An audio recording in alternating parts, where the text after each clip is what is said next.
नमस्कार, आप देख रहे हैं सन भारती न्यूज़ और सन भारती न्यूज़ की टीम इस वक्त आपको लार नगर पंचायत से हर अपडेट प्रत्येक जनता तक पहुंचाने का प्रयास कर रही है। इस वक्त हम आपको बता दें कि नगर पंचायत का चुनाव काफ़ी नज़दीक है और सभी प्रत्याशी लगातार जनसंपर्क में लगे हुए हैं। हालांकि हमारी टीम यहाँ पे आम जनता से मिलकर उनकी समस्याओं के बारे में जानने का प्रयास कर रही है। साथ ही साथ चुनाव नज़दीक होने के कारण जो चर्चित चेहरे हैं प्रत्याशी के रूप में, हम उनसे मिल रहे हैं और ये जानने का प्रयास करें कि इस बार चुनाव किस मुद्दे के साथ लड़ा जा रहा है। तो इसी क्रम में हमारी मुलाकात सभासद पद के प्रत्याशी अमिताभ सिंह उर्फ विपिन के नाम से ये जाने जाते हैं। हालांकि चुनाव पहला है, राजनीतिक अनुभव की कमी है, लेकिन हम इनसे जानना चाहेंगे कि इस बार चुनाव किस मुद्दे के साथ लड़ रहे हैं, आखिर कारण क्या रहा चुनाव लड़ने का, समर्थन किस तरह का मिल रहा है और आगामी चुनाव को लेकर इनका टारगेट क्या है।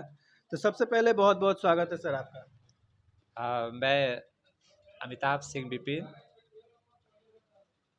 चौक वार्ड नंबर 7 से हम सभासद पद के प्रत्याशी हैं और बहुत ही हमारे समर्थकों का, जिससे बहुत ही लोगों का राय हुआ कि आप चुनाव लड़ें। हम एक पेशे से अध्यापक हैं वित्तविहीन स्कूल में, सरस्वती शिक्षण संस्थान जो पिपरा चौराहे पे है। सर, एक आप अध्यापक है, शिक्षा के ये से जुड़े हुए हैं, राजनीति में पहला कदम है, कारण क्या रहा राजनीति में आने का? राजनीति में हमारा पहला कदम नहीं है। इससे पहले हम स्वामी देवानंद डिग्री कॉलेज की चुनाव राजनीति जो है वो हम लड़ चुके हैं।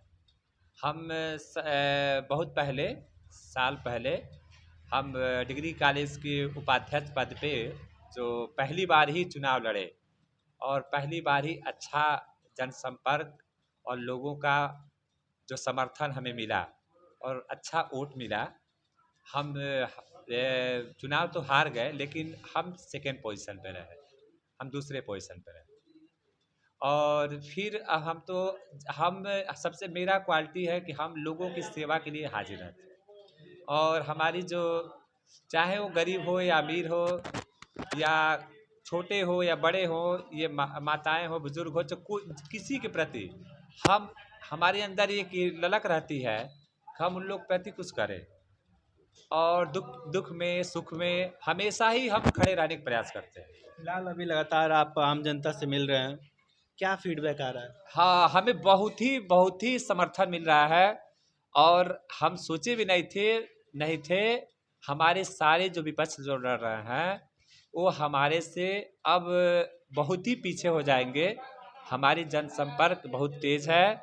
हमारे लिए आम जनता चुनाव लड़ रही है, वहाँ की चाहे कोई भी कास्ट हो, कोई भी जाति हो, धर्म जाति से ऊपर उठकर सारे लोग हमारे सहयोग में लगे हुए हैं, एक दूसरे का से वोट मांग रहे हैं और हमारा समर्थन कर रहे हैं। इस समय जो भी प्रत्याशी है सभी लोग अपने जीत का दावा कर रहे हैं, लेकिन इस लड़ाई में खुद को कहाँ देख रहे हैं? हमारी लड़ाई, हमको नहीं लगता कि लड़ाई, अब हम बता नहीं सकते हैं कि कौन प्रत्याशी आएगा, लेकिन जहाँ तक वर्तमान उम्मीदवार जो राजेश कुशवाहा जी हैं, जो वर्तमान सभासद हैं, कई वर्षों से हैं, लगातार उनके परिवार के लोग भी रहे हैं, कोई विकास का कार्य नहीं हुआ है और न तो, और लोगों में फूट डालना, लोगों के प्रति भेदभाव करना और ये बहुत ही मतलब, और अपने जो जो उनका स्वभाव है, किसी से बोलने की शैली है, वो एकदम लोगों से कड़ा रुख अपनाना और कहीं भी कोई काम के अगर तहत जाता है उनको तो शालीनता से पेश ना आना, ये उनके अंदर सबसे बड़ी कमी है। जैसे कि हमारी टीम इस वक्त लार नगर पंचायत में ग्राउंड रिपोर्ट पे उतरी हुई है, हर जगह से अलग अलग समस्याएं सामने आ रही है। अगर हम आपके वार्ड से बात करें तो मूलभूत समस्याएं धरातल पे किस तरह की मौजूद है? समस्याएं तो बहुत है। पहले तो आपस में प्रेम की जो अभाव है उन्होंने कम कर दिया है।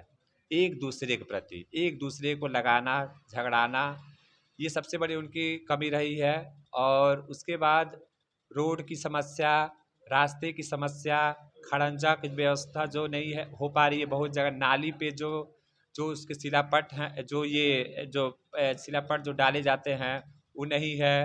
और बिजली की व्यवस्था तो मतलब ख़राब हो चुकी है, लेकिन जो बिजली मिल भी रही है वहाँ पे जो है ये बल्ब वल्ब जो अंधेरे में लोग के जो रोड रास्ते जो अंधेरे की तरफ है, वहाँ बिजली की व्यवस्था को है रहते हुए भी वहाँ बल्ब ना लगवाना, वहाँ वेपर ना लगवाना, वहाँ सोडियम ना लगवाना, ये उनकी बहुत बड़ी कमी रही है। इस वक्त आम जनता का कहना है कि चुनाव से पहले जिस तरह प्रत्याशी आते हैं, जिस तरह से मुद्दे दिखाते हैं, कमियां दिखाते हैं, हालांकि चुनाव जीतने के बाद जो वादे किए जाते हैं जनता से, वो कहीं ना कहीं प्रतिनिधि उस पर खरा नहीं उतरता है, जिसकी वजह से आज जनता में एक संकोच बना हुआ है। क्या कहना चाहेंगे? ये तो बात आपका एकदम सही है। इसलिए कि राजनीति में बहुत लोग लड़ने आते हैं, तो लंबी-लंबी बातें कहते हैं, और लेकिन हम भी बोल रहे हैं, लेकिन इसके पहले हम तो कुछ अपने मुँह से कहना नहीं चाहते। हम समाज के ही सेवा में, लोगों की सेवा में हम ऐसे ही प्रचलित हैं, चाहे अपने टाउन से बाहर भी जाएँ, देहात में जाएँ, तभी भी प्रचलित हैं अपने केवल स्वभाव से, कि बहुत नम्र स्वभाव के हैं और लोगों की सुख-दुःख में हमेशा ही हाज़िर रहते हैं। लेकिन जहाँ तक हम विकास की बात है, हम तो कर रहे हैं, हम वादा भी कर रहे हैं। हम अगर जीत के आते हैं तो हम ये दिखाना चाहते हैं कि लोगों के अंदर जो भ्रम फैली है, ये भ्रम को दूर हो जाए और हम दिखा दें कि हम जीतने के बाद जो हमने वादे किए उस पे हम खरे उतरते हैं कि नहीं। न्यूनतम समय क्या होगा? न्यूनतम समय अब हम अपने कार्यों को आगे बढ़ाएँगे जीतने के बाद, और समय वही 6 महीना, साल भर, 2 साल, जैसे-जैसे अपने बीतता जाएगा हम अपने कार्यों को आगे बढ़ाते जाएँगे, और 5 साल के अंदर जो भी हमारी अपनी लोगों के जो समस्याएँ होंगी उसको हम ज़रूर दूर करेंगे। जिस तरह का सपना आप अपने वार्ड के लिए लेके चले, हालांकि उसको विफल करने के लिए बहुत से प्रत्याशी सामने आएंगे, और देखा जाता है कि चुनाव में जातीय समीकरण, धन बल, ये तमाम चीज़ों का प्रयोग होता है, जिसकी वजह से हर चुनाव में 10 से या 20% वोटर कट जाते हैं, जिसकी वजह से गलत कैंडिडेट का चुनाव होता है। तो इन मुद्दों को लेके यहाँ की तमाम जनता से क्या अपील करना चाहेंगे? हमें किसी जाति मजहब से की बात नहीं है। हमारी सारी जाति मजहब जो भी है, चाहे हिंदू हो या मुस्लिम हो या चाहे दलित हो, कोई भी हो, सब लोग हमारे लिए लगे हुए हैं और बहुत ही मतलब हमारे लिए समर्पित होकर काम कर रहे हैं लोग। और मुझे पूरी पूरी उम्मीद है कि हम अपने इस चुनाव में जनता के सहयोग से, लोग माताओं बहनों चाहे सबके आशीर्वाद से हम चुनाव को जीतेंगे, और अच्छे खासे मतों से जीतेंगे। हमें पूर्ण विश्वास है इस बात। में क्या अपील रहेगा जनता से?